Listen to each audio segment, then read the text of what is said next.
having a goal in mind, but then shifting it to why they should maybe have a year or 6 months or so that they don't focus on just revenue? We're just going to focus on small incremental organic growth. We've had those periods. The primary driver now is value creation.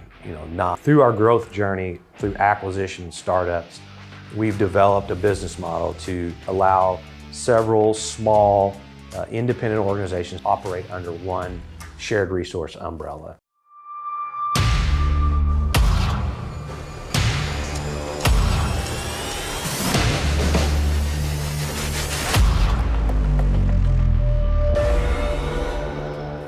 Welcome back to the ProFab Alliance podcast. This is episode 9 and the final part of our 100X journey talk that we're having with Matthew Nix, the 5th generation owner of Nix Companies and the co-founder of the ProFab Alliance. So we already talked about Nix Companies reaching their 100X goal in the last episode.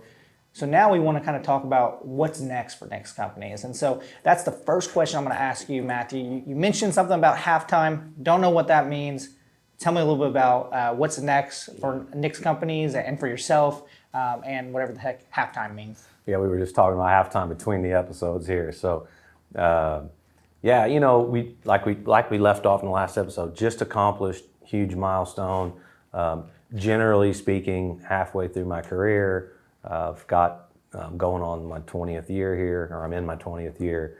Hopefully got another 20 years at the helm of the company. So, just kind of halftime is we'll start with a book, but it's a book that a couple of different people recommended to me, and I thought, well, I better check it out. And so it's an outstanding book. I recommend it, highly recommend it. But then it's also an organization, a cohort, a journey, or just as simple as a philosophy.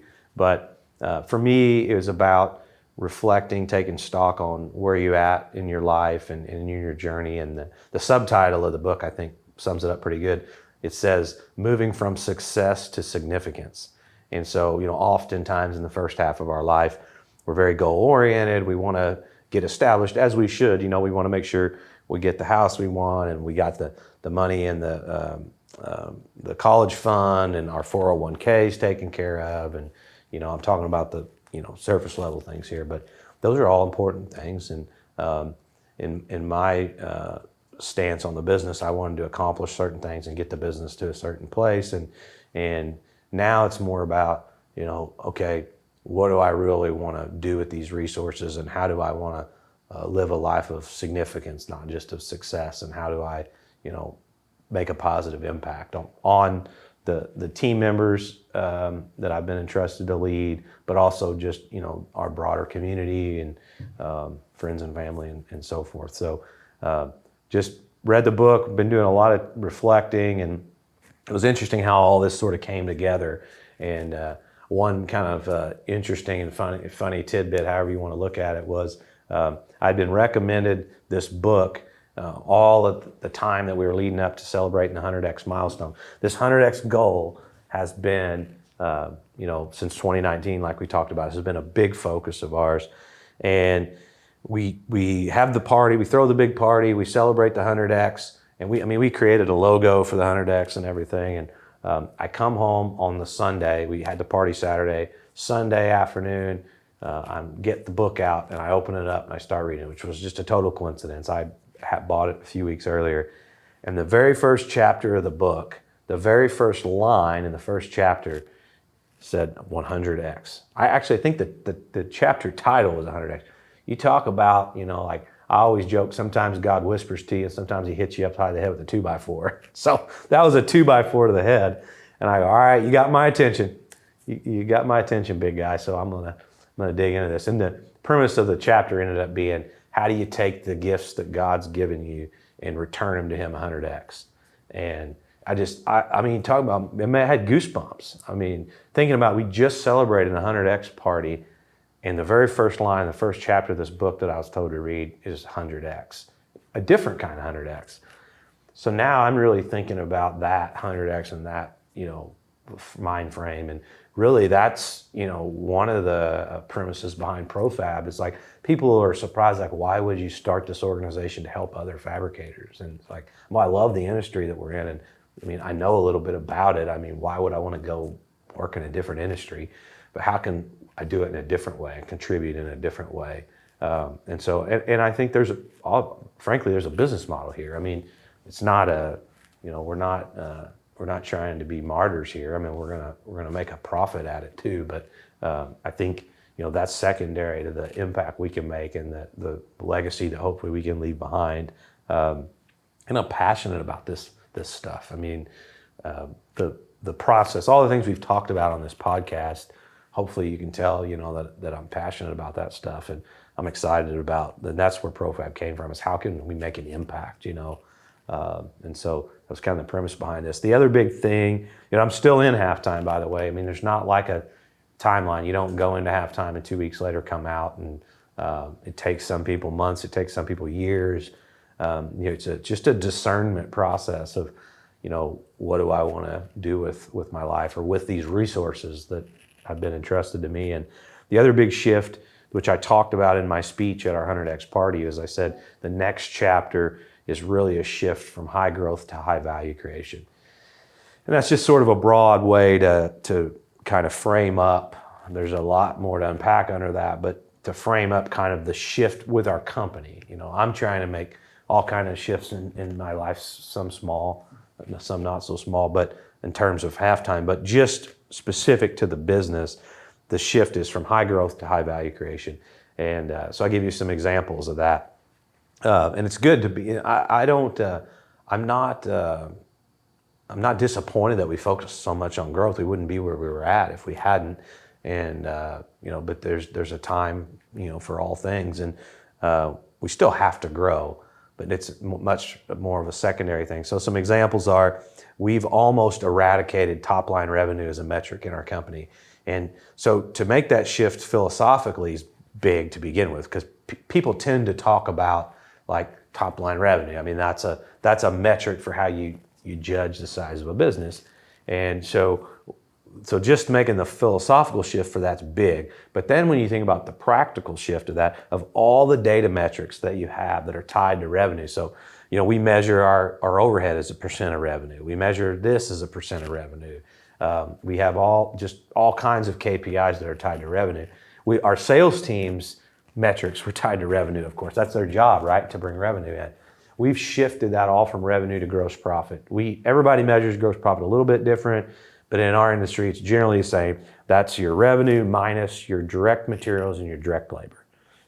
There's other small line items that you can take in, put out, whatever. But the big ones are direct labor and direct materials. So what does it cost you to execute that work? And that number that's left after that, that's really that's what makes the company go. I mean, that's your fuel. That's what you got to have. So, and most people know this. What I'm saying, it's not rocket science or anything new, but knowing it and acting on it are two different things. So we've almost eradicated revenue as a metric to the point where a couple years from now, no one will even talk about it because no one will know how to correlate that to anything.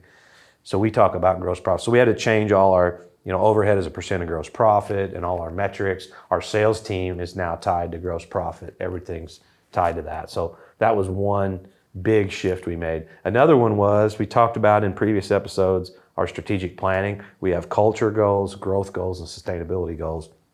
This was the first year, 2023 was the first year that we really didn't have a growth goal, like a conventional growth goal. We weren't trying to grow top line revenue or grow head count, any of your very conventional, typical growth metrics. We didn't have any goal around that. We said this year we want to really just focus on shoring everything up. In sports it might be referred to as a rebuilding year, but really going to just tighten everything up and dial in systems and processes and really build the balance sheet and really drive cash and get in a really, really healthy financial place. And there's an old saying, what you measure gets managed, and we've just watched that work.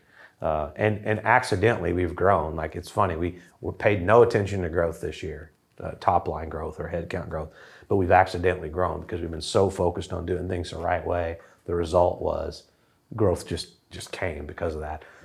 We're on pace to have a record year this year from a financial standpoint.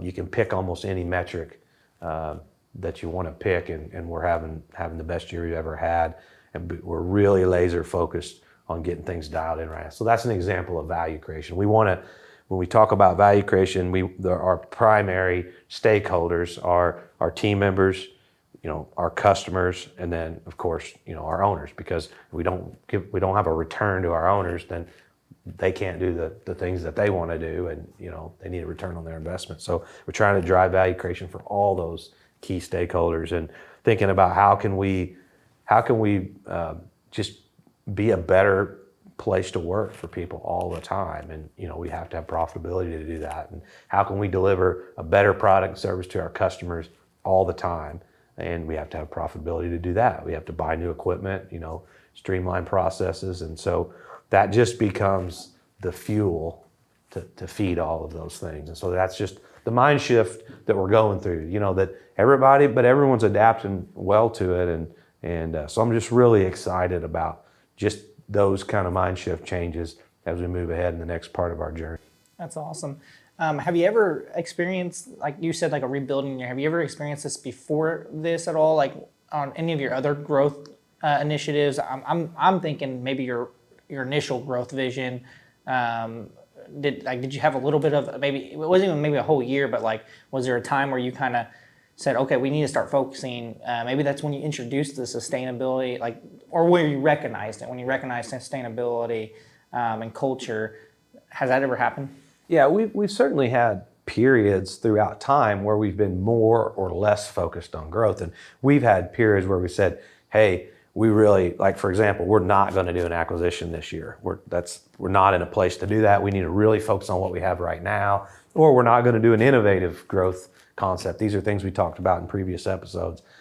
We're just going to focus on small incremental organic growth. We've had those periods, and you always should, but this is different. This is the overarching mind shift change of, the primary driver now is value creation, not growth. Growth is secondary to that. So, how can we just be really great at what we do, and then allow the growth to happen organically? Gotcha. For smaller companies that maybe you're looking at Nix Companies and say, we don't really want to grow 100x. What advice can you tell them to take? I mean, you've talked about this in past episodes about reflecting and having a goal in mind, but then shifting it to not being revenue based or headcount based. Can you just talk about like why they shouldn't just be, or why they should maybe have a year or 6 months or so that they don't focus on just revenue or things like that? Yeah, I mean, what we just talked about. I mean, you gotta shore your house up every now and then, and make sure you've got things in order before you step out and you grow. So that's kind of obvious. But the other thing that you said that I want to hit on is, people might not want to grow 100x. Well, of course, a lot of people think that's crazy. I get it. The thing that I want to point out is you've got to do what you want to do. Like, it's not going to work. I mean, if I was trying to chase a goal that the board members laid out for us and said, this should be your goal, I wouldn't be passionate about it. The 100x goal worked for us because I was passionate about that. I wanted to achieve that. I got everybody else around me fired up, and they wanted to accomplish that. We had to balance it with other things. We couldn't have blind ambition. And, we could have achieved 100x in 1 year if we wanted to. We just bid a lot of work cheap and win a lot of work, and boom, top line revenue grew 100x, headcount grew, You have to balance it, but it worked for us because we were passionate about that, and we knew why. We knew why we wanted to do that, because we wanted to get the company to a certain scale to be able to do some of the things that we wanted to do and kind of lay the foundation for where we want to go next. And so that worked for us. But you gotta do what makes sense for you. I mean, the overarching goal for the next person might not be growth oriented at all, but whatever it is, make sure it's audacious, make sure it stretches you, make sure that you're passionate about. That's the number one thing I would say. If you don't get fired up talking about what your main goal is, I mean, why the hell do you have it in the first place? I mean, we were so fired up about it, we made a logo for the 100X. We took the forward arrow in the Nix logo and the X put 100 in front of it, kind of meshed it with our Nix logo,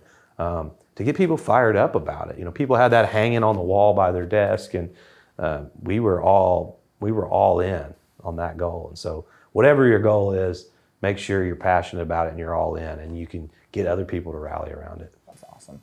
I'm going to shift a little bit of the conversation to the ProFab Alliance. At the very beginning of this whole podcast series, so just so the listeners know, the goal wasn't that the ProFab Alliance podcast was just going to be about the Nix journey. It's just how we're kicking it off. We want to tell tons of stories.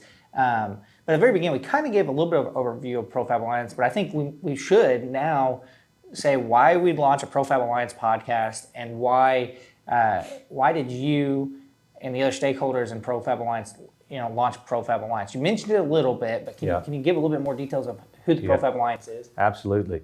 Yeah, so we launched ProFab Alliance this year in 2023. Adam Schmidt, who's our Vice President of Business Development and Administration, is the co-founder of this with me. He's been really the driver of a lot of the systems and processes we use today behind the scenes. And through our growth journey, through acquisition and startups, we've developed a business model to allow several small independent organizations to operate under one shared resource umbrella. So that's one way to summarize the systems and processes we built. And that's everything from literal software systems to just cultural systems and ways of thinking about things, ways of analyzing things. And so through the acquisition process, it became very apparent to us that there were way more opportunities to impact folks in our industry, owner-operators, than what we could ever do through acquisition, because we want to have a healthy, balanced approach to growth. We don't want to get overextended on debt. And so we can't, then there's so many opportunities out there of folks that we could acquire, but we just can't do enough of those to make that kind of impact. Instead, how can we impact all these people in the industry and possibly turn a profit off of it too?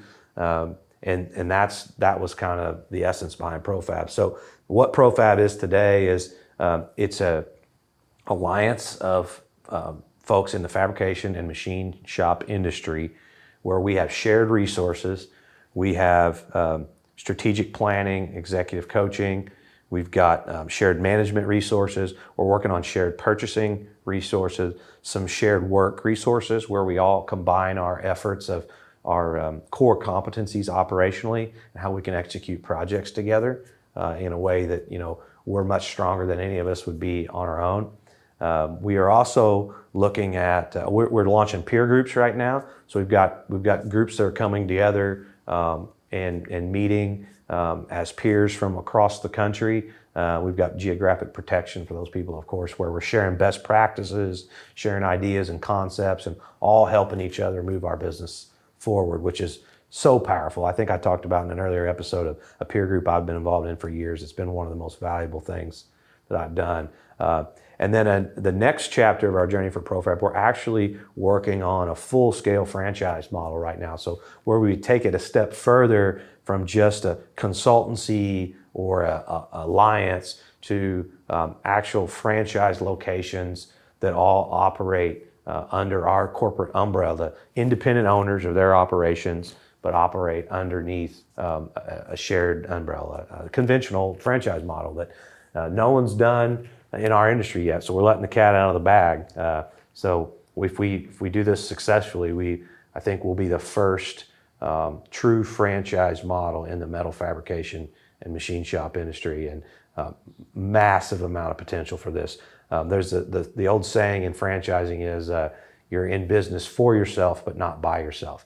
And we're in a blue collar industry, and I see these awesome folks out there every day that know that business inside and out, but wouldn't take the leap to own it on their own for various reasons.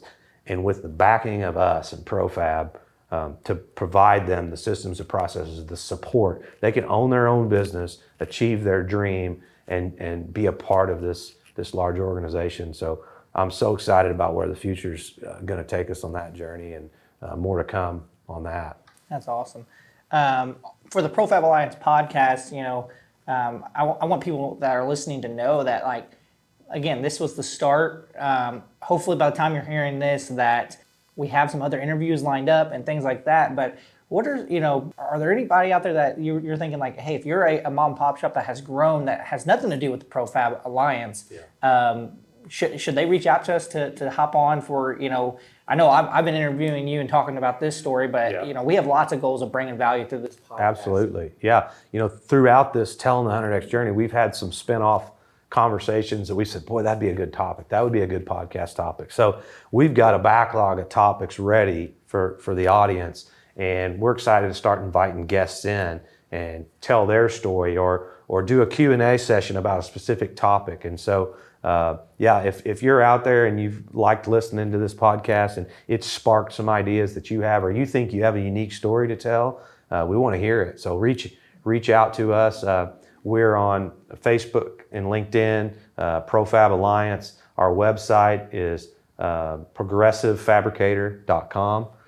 So we'd love to hear from you and love to start hosting. We're going to keep right on rolling with the podcast and start telling some other great stories and diving deeper into some of the topics that we talked about here. Yeah, I'll add on to that. If you guys want to message us on Facebook or LinkedIn or go to our website and you guys they're like, oh, we have questions that we think would be good. Even if you don't want to have someone on the podcast to be interviewed or something, but if you have like questions that would be really good topics. I mean, some of the things that me and Matthew have talked about off camera doing is bringing in HR professionals that are specific to this industry. Maybe the Nix HR professionals or things like that, or diving more into financing for businesses. Maybe you're looking to do your first acquisition, and obviously we're not going to give you any legal advice, but maybe we can give you some advice from a inspirational standpoint. So I know I'm excited about this.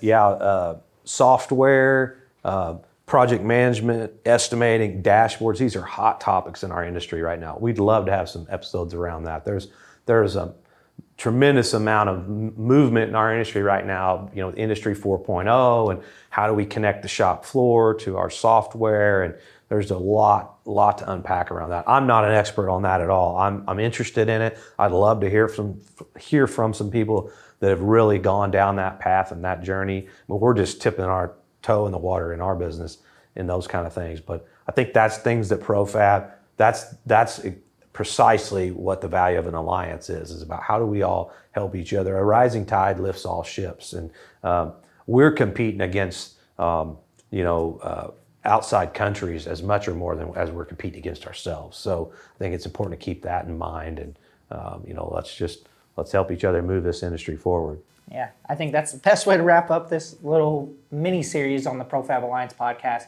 Again, if you accidentally stumbled upon this episode and didn't listen to the first 8 episodes of this podcast, of this little mini series, I highly encourage you to. You get to learn the history of a company that's 100 years old and how an immigrant started a small blacksmith shop that turned into what Nix Companies is today. I encourage you to go to their website, nixmetals.com.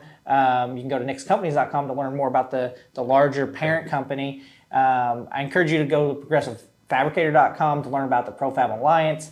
And I'm going to do a little plug for captivatecontent.com because we do a lot of video marketing and stuff for fabrication companies. So feel free, if you just want to watch some cool videos, go there. But again, Matthew, thank you for sitting down and talking about the 100X journey. I know it's been. I mean, we've done this recording about three or four times.